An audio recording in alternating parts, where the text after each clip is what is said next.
It's time for the North Idaho Prepcast on IdahoSports.com. That's right. Welcome in another edition of the North Idaho Prepcast here on IdahoSports.com, where we talk District 1 and 2 athletics, the big headlines week in, week out in the state of Idaho. My name is Brandon Baney. Let's bring on our North Idaho resident and expert, the one, the only, Ryan Scaggs. Yo, what's up, Scaggs? Not much. I mean, expert, that's a stretch, but we'll make do with it. But yeah, how's it going this morning? Yeah, it's going really well. The North Idaho Prepcast coming to you live Wednesday mornings, 10 a.m. Pacific time on the IdahoSports.com YouTube channel, Facebook page, and X account. You can go back and watch the North Idaho Prepcast anytime on replay at those three destinations. You can also listen to the North Idaho Prepcast at IdahoSports.com or wherever you download and subscribe to podcasts. And the North Idaho Prepcast is brought to you by Cornerstone Insurance Northwest. From airplanes to Airbnbs and everything in between, Cornerstone Insurance NW.com is where you can go for all the deets there. So That's right. Okay, you're wearing your Cornerstone Insurance hat today. I am. Yeah, I had to get the new hats. I'll get you one too. I got one for you if you want one. Okay. With the new logo on it. I don't know if you're a hat guy or not. I know Paul is, but he's probably. I am. Yeah, you are. Okay, perfect. I'll get you one.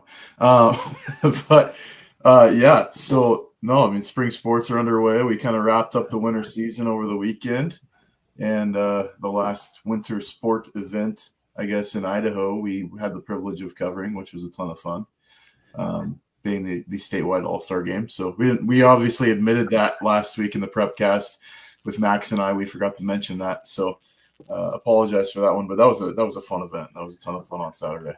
Yeah, you and Max Oswald from the Bonner County Daily Bee and the Bonners Ferry Herald did a great job last week on the show, kind of wrapping up all the winter sports activities. You handed out your all North Idaho honors, your teams. That was a lot of fun. I was not feeling well last week.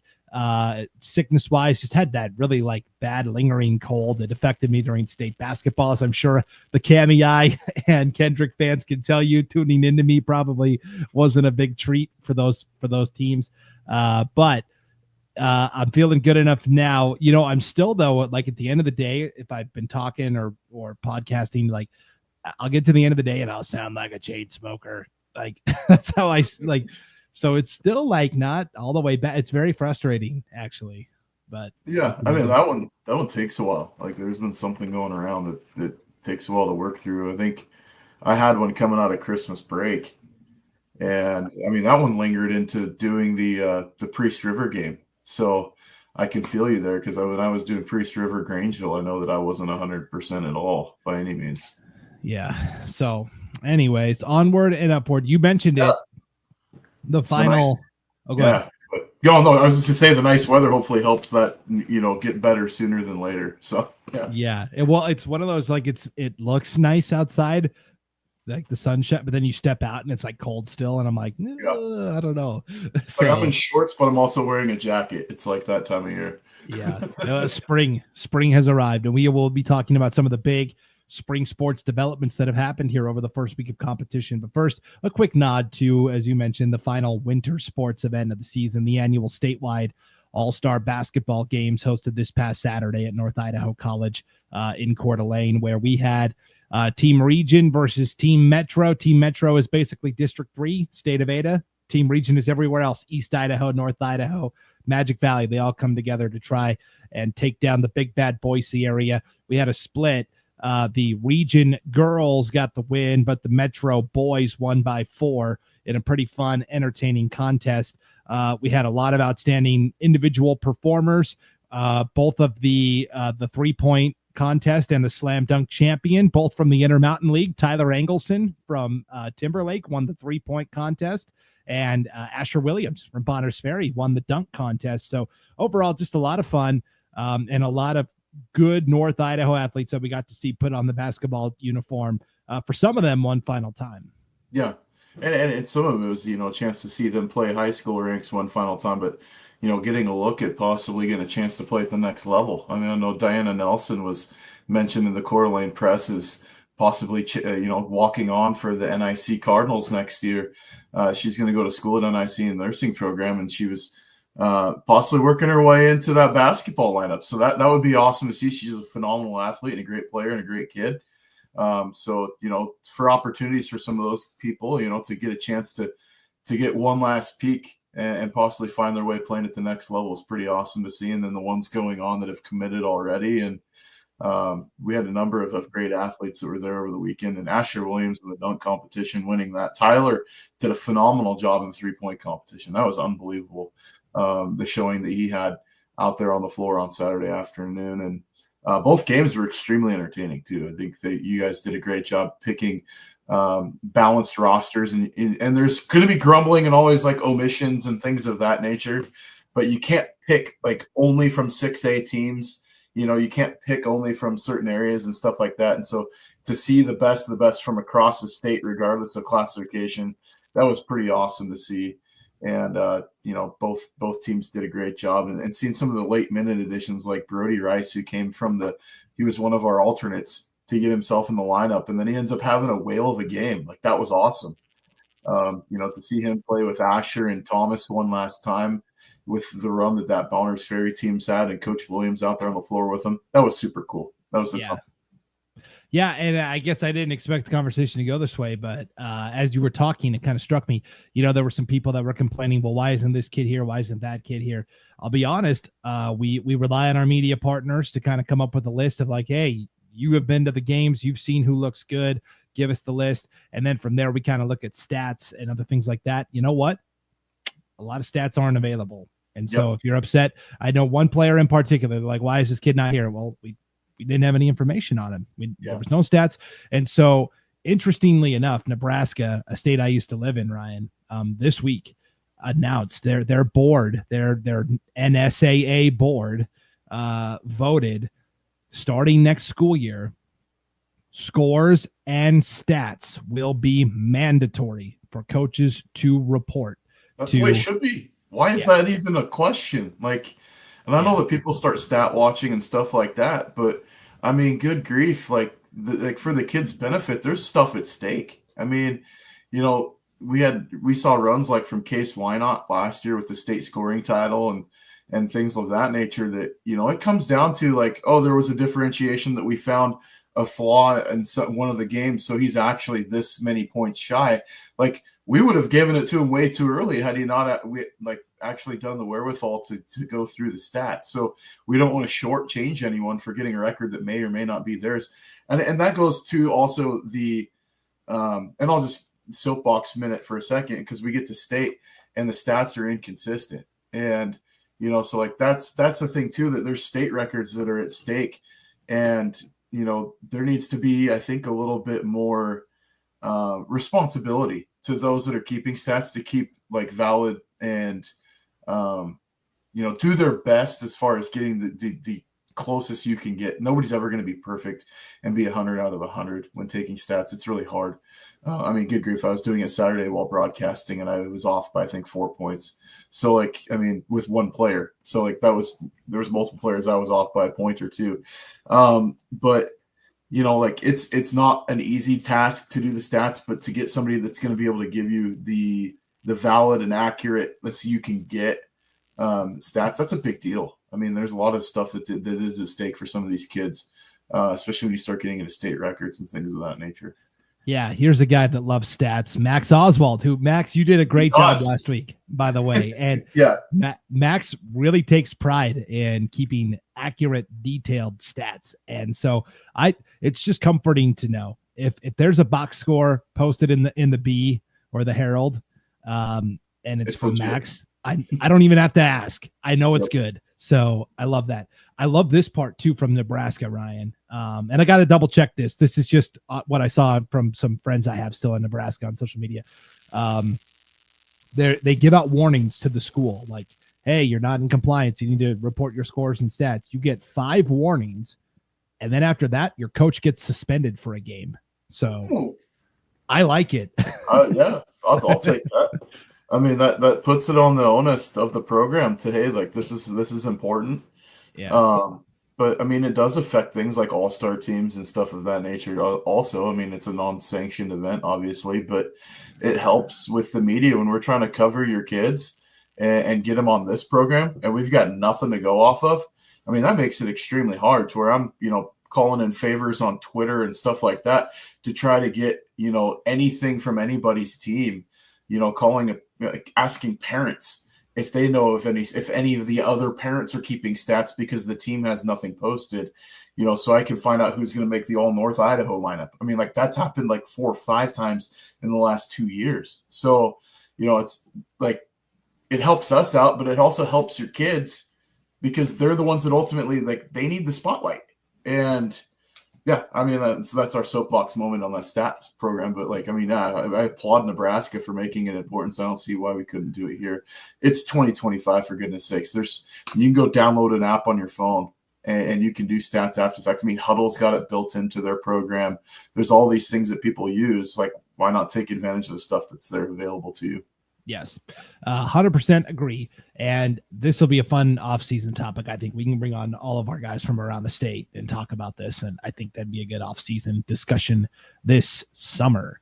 Okay. Yeah, we need to give out like a nerd award for the team that does it the best for all sports. Like, what school did the best posting all of their stats this year? Because there's a few that are great. They're awesome. And like, you don't even question it. And then there's a few that's like, you guys don't even exist even on Max Preps. I mean, come on.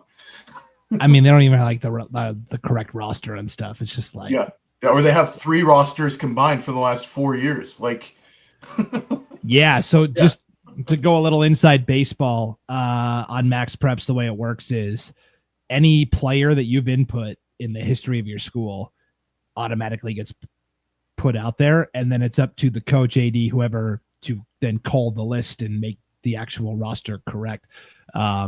So that's why sometimes you look at a team and you see guys from like 4 or 5 years ago that are like gone and doing other things. And kids in the program next year, like they're still on the roster. Yeah. So anyways, let's get to spring sports, because that's what we're here to talk about. Yes, we've gone 12 minutes talking about basketball and summertime and spring sports. We're in the thick of it. I think we have to start with baseball because the most incredible, I mean, there's already been like several no-hitters around the state of Idaho, like baseball and softball in the early going, which is incredible. But as far as I know, this is the first perfect game, and maybe the only perfect game that I've seen so far this year. It's from Aiden Olive of Orofino. Last Friday, Orofino's playing Kellogg. They get a nice 14-0 win. The defending, well, they were the 2A champs last year. They'll be in the 3A classification this year, but Orofino defending champs, the Maniacs, they get a 14-0 win over Kellogg. Aiden Olive pitches 5 innings of no hit, no walk baseball. He ends up striking out 11, and I mean, it's just incredible. Orofino is picking up right where they left off, and Aiden Olive with a perfect game right out of the chutes. Yeah, that's pretty good. Mm-hmm. Excuse me. Yeah, I mean, like, we talk about programs that look to, possibly repeat this spring. I mean, that's the Orofino team that's got a nice lineup. They've got really good pieces left from last year. They're in the mix. And then you start throwing around names like Moscow and what they did to Orofino the other day. So, like, that conference, the CIL, has always been really competitive. I think it's only getting better this year. And Max, you can pop in on that one if you wanted to. Since you follow so much in the CIL with Priest River being in that conference. But, there's could be some surprises, I think, this year within that league too. But there's some teams that got a lot better and have the athletes within their group, their team, that can really make a big difference. And we could say that about a number of conferences this year. And I think that there's going to be some nice surprises. And how do some of the moves benefit some of these teams too? Where you look at Lewiston coming down to 5A, how's that going to do for the Bengals this year? And we already saw what they did to Sandpoint last night. So I don't know if I'm putting the cart before the horse and talking about stuff that you were going to talk about, but there's a lot of things that can, be of note this year with, classification moves and stuff like that. Yep. That is going to be interesting for sure. I'll be honest. I was checking something in the background while you were talking. I didn't hear what you said. So I have no idea if I was going to talk about it or not. I was talking about Lewiston, but I didn't give the Lewiston Sandpoint update. But I talked about them coming down to 5A and how it could benefit them extremely well.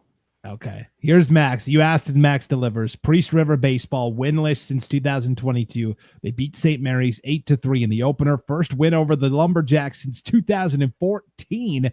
90% of the roster is freshmen and sophomores. It's been incredible, just kind of culturally at Priest River. Like anyone who lives in North Idaho knows, Priest River was in a bad place. Not because really because of one person, like this superintendent that they hired that had no qualifications, ran the school into the ground.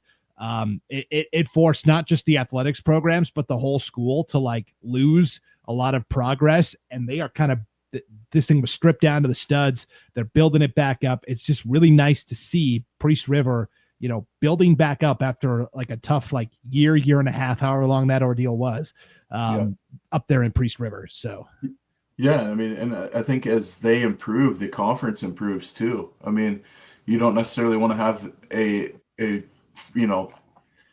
annual cellar dweller that shows up every year that's going to be sitting in the bottom of your conference, and you can kind of chalk it. Like, it's going to help your rankings. It's going to help everything.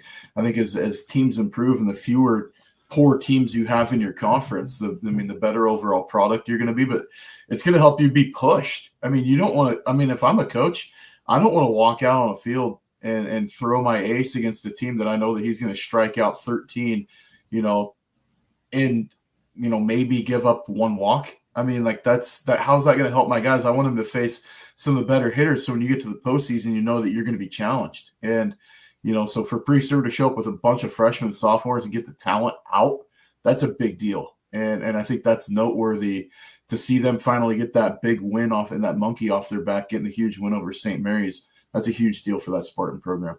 Yep, 100%. So that was kind of the big baseball headline that I saw. A couple of teams just kind of in the early stages of getting going. We'll have more to report on because the big Bucks Bags tournament is this weekend down in Boise. It's the biggest in-state tournament of the year, one of the biggest around. A couple of North Idaho teams will be going down there to compete. I know Sandpoint is going there. I think Lakeland is going down there, Post Falls. There's a lot of teams that are traveling down to Boise to play in some beautiful weather this weekend. Down there too, yeah. Yeah, so we're going to know a lot more after that. Softball, we've already had a tournament up here, Ryan. Last week at Airport Park in Lewiston. Lewiston kind of hosted a small school invitational, as it were. It ended up being kind of a mix of JV teams from bigger schools and then some varsity teams from smaller schools. So the varsity teams that were there were Kendrick, St. Mary's, and Kellogg. And then they took on like the Orofino JV, the Lakeland JV, the Lewiston JV, the Lewiston freshman team, the C team was playing as well. Good opportunity for some of these schools like Kendrick and St. Mary's too, because they didn't win. You would assume, a varsity team's just going to take a JV team and knock them around. Well, actually, they both had their fair share of losses to these sub-varsity teams, but they're sub-varsity teams from a 6A, 5A school. That's going to make you better as the season goes along.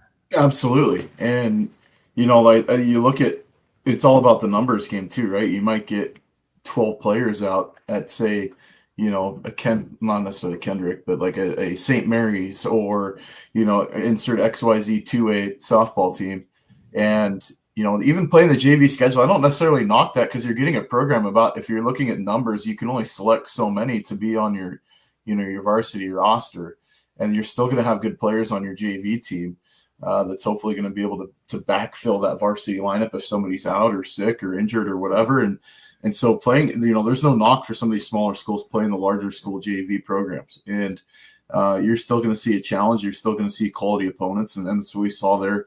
And in the softball diamond, that was a good opportunity. And you're playing in Lewiston. We always joke about it in the spring. It's like, head to Lewiston. That's you're going to get games in when you head to the LC Valley just because of weather and temperature and all that stuff. I've played golf down there on Christmas Day before. So it's it's kind of a benefit, but you got, and then they have great facilities too. Airport Park's a great facility if you've never been there for softball. That the LC Valley for softball and baseball, I think, is as good as it gets. And speaking of facilities too, just going back to the baseball thing, Lewiston played Clarkston at Harris Field last week in the battle for the bats, and saw some of the photos and videos from that event. That was unbelievable. So what these schools are doing with this early season stuff and being able to play in nice facilities and getting some good contests, I mean, that's only going to help you when you start approaching state tournament time. We're extremely lucky here in North Idaho to have so many awesome facilities. I mean, you throw out schools of great softball diamonds. You can talk about Coeur d'Alene with what they've got between the high schools, and then throw in Ramsey Park too, and other areas. Like, gosh, we're flipping lucky that we got things that other communities don't have. Yeah, 100%. Just to wrap up with the softball, and then because I'll touch on the baseball because there was a thing I forgot. At that small school tournament, the one varsity versus varsity game we had for St. Mary's was St. Mary's and Kendrick. The two varsity teams did play each other. St. Mary's picks up a 22-13 win. They're led by Maddie Thomas, who hits for the cycle. She goes 5 for 5. Of course, the single, the double, the triple, the home run, 4 runs scored, 4 RBIs. The home run was an inside the park home run. So Maddie Thomas really showing off the wheels for the Lumberjacks. Congrats, hitting for the cycle. Yeah, doing it the hard way. I mean, gone are the days of Tacey Watkins on the bump, and so they're doing it with the bats now. You're seeing the offense. They got Jobu. They woke up the bats, right? So, I don't know the major league reference, but yeah, it was to sacrifice the chicken or something to get that win. But that's an awesome win for the Lumberjacks, and doing it with offense, something we've seen them winning in the past with defense and pitching, and they're lighting it up with the bats. That's awesome to see. 100%. Hey, here's our good friend Sean Kane from the East Idaho Prepcast. They did their weekly show last night. Hey, not sure if you two are on spring break or not, but have a good one if you do. Nope, we do it differently up here in North Idaho. We're a little later in the first calendar. Week of April. Yeah. So, yeah. Which I get, because you want to ensure that the weather's nice and you can actually, enjoy your spring break. Up here, it's so unpredictable that to have it this early, no go. I mean, we would have had snow the other day, so yeah. So we woke up to it yesterday. Yeah, I woke up and looked out my window and saw just some dusting of snow on my neighbor's roof, and I'm like, "What in the bleep?" I'm like, it's mighty white. It's light outside at 6 o'clock in the morning. There must be snow out there. Yeah. Okay. Well, Sean adds in, then have a bad one. Then okay. Well, I hope you have a rotten spring break as well. Yeah. That's funny. I mean, you want to start talking about like notable, we talk about obviously the hitting for the cycle, but like you said, there's been no hitters. There's been perfect games already. I mean, we had Colby Cooey last night went 4 for 4 at the plate. I mean, we've had some awesome performances already early in the year. Yeah. Colby Cooey for Coeur d'Alene. The Vikings opened their season at home against Liberty Lakes, Ridgeline High School. Got a nice win there. Cooey for the 2-run home run, as you mentioned there. And then, yes, speaking of baseball, Kendrick, and those in the know up here in North Idaho know that Kendrick High School actually plays their baseball and softball games in Julietta, which is, I mean, they're right next to each other. Julietta is where the elementary school is, I believe, and then the middle school and high school are in Kendrick, I think, and it's all one school district. But the baseball and softball fields are in Julietta. Kind of the same thing with Kellogg, right? The baseball and softball fields are actually in Osborne, which again is right there. But kind of a cool deal. Kendrick opened their season on Monday night against Garpal from Washington. They got an 18-2 win. I mean, that didn't surprise anybody, but the fact that they were able to play it at night for the first time ever at Heimgartner Field in Julietta, lights have been installed, which means the Tigers get to play in prime time this season. That's pretty cool. That's awesome. There's not going to be the postponements due to darkness, and it gets dark early in the canyon too. That's the one thing about playing there is the sun goes down. If they're playing, say, at Genesee is going to get probably a good hour longer of daylight than they do down in the canyon, just due to the being there along the Potlatch River. And that's a good benefit, I think, for Kendrick to have that opportunity to be able to play those games at night now. That's an awesome, and that's just fun to do that anyways as a kid. That's pretty rad. So yeah. I believe, and any White Pine fans in the chat can let me know for sure, but I believe the only other field in the White Pine League that has lights is in Kuski at Clearwater Valley. So it's kind of a cool deal. It's kind of a rare I'm trying to think. Prairie might have light. I can't remember. Don't they play like part of their field is part of the football field? But I don't know if the baseball part of it has lights. Yeah, I honestly can't remember. Prairie may also have lights, but I know for sure Clearwater Valley and now Kendrick have lights, which is awesome to see. By the way, Kendrick's first 10 games this year are all home games in Julietta. So, hey, we'll take it. All cooking ready, right? Yeah, kind of interesting for sure. Okay, let's go to track and field. We had our first meet of the year in Kamei over the weekend, the small school invite. Doesn't shock anybody here. Prairie sweeps the Prairie is so strong in track and field every single year. Coach Hasselstrom coaches the track and field program there at Prairie and does such a great job.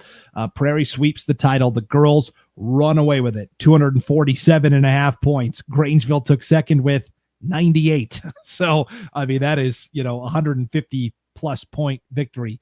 The Prairie boys, more of a squeaker. They beat Grangeville by 4, 138 to 134. And so it was just, and we could talk about all of the Dylan Eulencott on the boys side. So he's leading the state in 3 different events right now. Yeah. The 1, 2, and the 4. Yep. And honestly, that 400 time, especially 51.81 out of the gates, that's pretty good. It's with cold legs. That's not bad. So yeah, there's going to be, you're going to see some of these numbers start to come down too. But obviously, I mean, Everett Oatman in 300 hurdles putting out a 45.52. That's impressive. Dave Klutz right behind him at 45.62. So some nice numbers coming right out of the gates for some of these small school runners. Yeah. Manuel Mendez from Timberlake won the 800 and the 1600. I'm trying to look at other multiple event winners. Evan Kirkham from Troy wins the shot put and the javelin. That's right. For the first time this year, javelin is an officially sanctioned high school track and field event in Idaho. How cool is that? That's awesome. And right now, the top small school toss is Evan Kirkham from Troy, 116.2. So yeah, and he accomplished that at the small school meet. So he wins the shot and the javelin, takes second in the discus behind Leighton Davis from Clearwater Valley. Otherwise, he would have swept the throwing events, which is pretty cool there.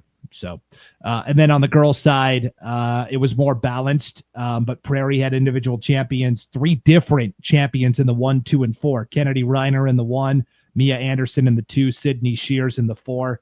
That's pretty good balance. When you're looking at, state title contenders in track and field this year, Logos is always going to be in the mix, but Prairie, I think, is going to be right there in girls track and field too. Yeah. I think on the boys' side is going to be ultra competitive this year too. I'm actually looking forward to the state track meet. The North looking pretty good on both sides. I mean, you mentioned Logos, but Prairie's going to be right there in the mix, especially the way they run sprints. So it'll be interesting to see how things work out. And there's going to be some nice times that have already come out early on, like in the 800. Nia Bonner from Timberline ran a 2:43 right out of the chute in that small school meet. So that's a nice time early in the season. Yeah. Oh, and I misspoke earlier. I said Manuel Mendez from Timberlake. That was Timberline in Weop there. Yeah. Sorry. I knew what you meant, but yes. Yeah. Okay. So you mentioned Bonner from Timberline, Nia Bonner. She wins the 800 and the 1600. So she wins the mile and the 8. Emily Puckett from Kamei sweeps the hurdles, the 110 and the 300 meter hurdles.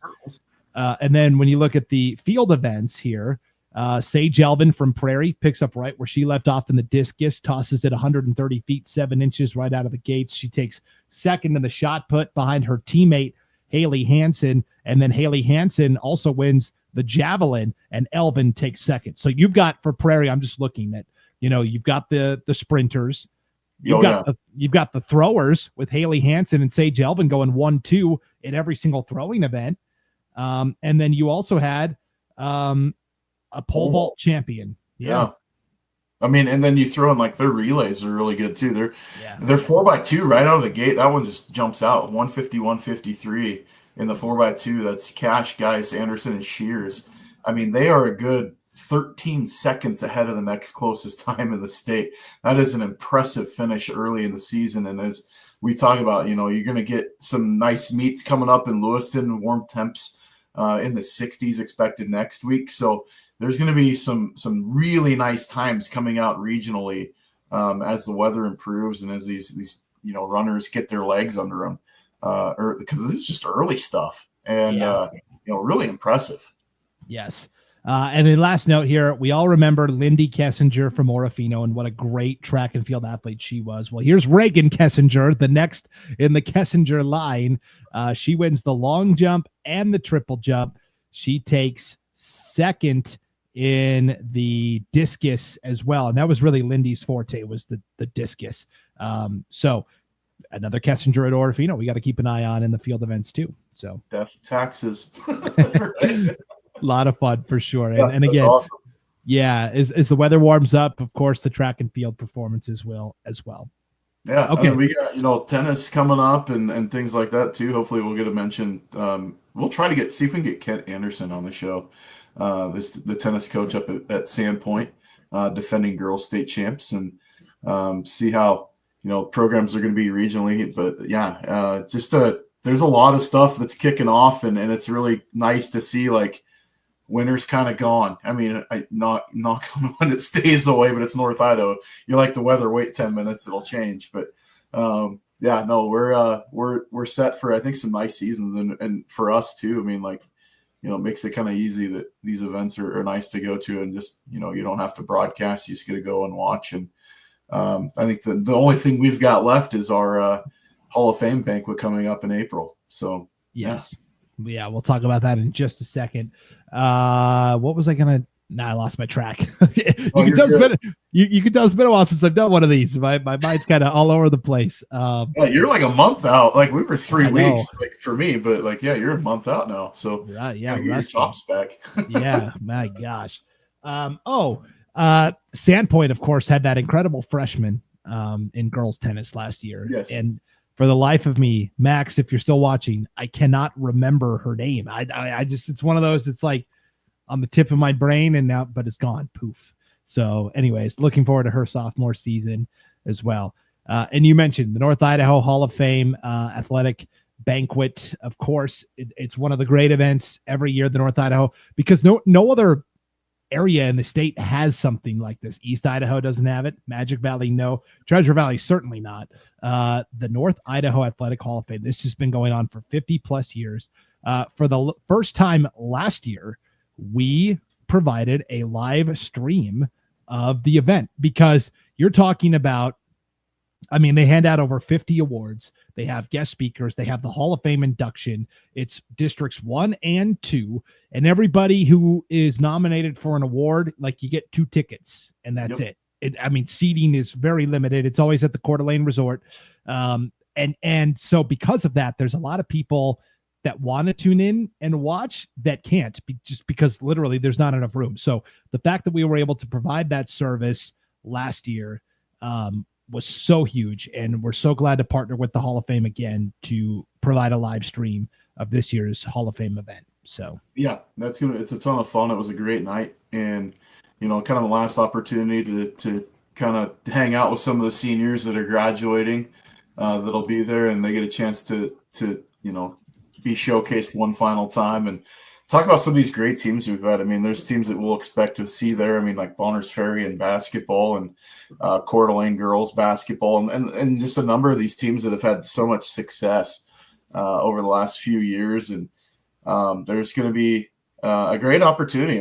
We saw last year, it was really nice to see the Coeur d'Alene boys cross country team get a number of awards there, and rightfully so too. So it's going to be a ton of fun, and it's a good watch too, because the keynote speakers are always great. Last year, Mark Schlereth knocked it out of the park. That was a very entertaining speech, and they always give words of wisdom and advice to the youngsters that are in the audience too, and they do college awards and everything as well for North Idaho athletics, and then the Hall of Fame inductions as well. And there's a number of great people that are going into the Hall this year. So it's going to be a ton of fun to be at that event and a chance for us to showcase it. Yeah. And those have not been publicly announced yet, so we can't say anything about it. So we got to just wait until the official announcements are made. What we can tell you is that the banquet this year is going to be on, oh man, now I'm already drawing a blank. I got to look it up. when the banquet's going to be. Friday night in April. It's a Thursday or Friday, but yeah. Yeah. I've got an email. I'll search it from Bert. Hold on. April 12th. There you are. That is a Saturday. Yep. April 12th. More details to come, of course, but just kind of mark that off on your calendar. Saturday, April 12th, North Idaho Athletic Hall of Fame banquet on IdahoSports.com. So Pepper Rickard was who I was thinking of from Sandpoint, the incredible tennis player. She's probably a shoo-in to win an award of some kind again, I would guess. Maybe Jolie Slider from Lewiston as well. There's nominees. Yeah, absolutely. I've sent in some nominees myself. So that would be awesome to see if she gets something, especially in girls wrestling. That would be awesome just for the sport. Yes. But, and that's where we'll wrap up the show today. Jolie Slider from Lewiston goes with Team Idaho Wrestling because, the high school wrestling season is over, but just like there's like club basketball and all that, Team Idaho Wrestling goes and competes in these national competitions all throughout the spring and summer. And so in Des Moines, Iowa, 2 weeks ago, the Junior Folk Style National Championships took place, and Jolie Slider won the title. So congratulations. Yeah, that's awesome. Yeah. So congratulations to Jolie. And that's a huge deal. And you talk about, the club scene for other sports, but for wrestling, like that USA wrestling circuit, it's bigger than your state stuff. And, you get events like Des Moines, Iowa for Folk Style Nationals, or you go Fargo Nationals. And there's a number of these tournaments that are just unbelievable. And, there's opportunities coming out of those to go wrestle internationally. And hopefully, that's a young woman that we hopefully see continue to move her career forward and the way it looks and the trajectory of her abilities. Hopefully one day that's something that we may see her competing in a, World Cup. And that's not out of the realm of possibility with the success that she's had. So awesome job to Julie and phenomenal job getting herself a national title. That's unbelievable. Yeah. Won the 115-pound title, Idaho's first female national champion in state history. So that's pretty cool. That's awesome. That's awesome. Yeah, that's so cool. Yep, rarefied air for sure. So, okay, well, we are off and running back into the regular flow of things here. We will be here every Wednesday, 10 a.m. Pacific time on the North Idaho Prepcast, kind of just breaking down the big things we see from the spring sports landscape. If there's a story, an athlete, a coach, something that isn't getting reported, something that you feel deserves a little attention, deserves a little fanfare, you can always send me an email. It used to be on the screen. I can't figure out how to get it back. Brandon at IdahoSports.com is my email address. You can always send it in, and we'll go from there. So if it's hate mail, send it to Paul Kingsbury. Yeah, send that to Paul at IdahoSports.com. That's right. Yes. All right. Well, Ryan, as always, thanks for hopping on and doing this. We really appreciate it. Absolutely. Happy to be here. So off and running. Good luck to all the spring sports athletes out there. Yes, for sure. Well, for Ryan Scaggs, I'm Brandon Baney. Thanks for tuning in to the North Idaho Prepcast on IdahoSports.com.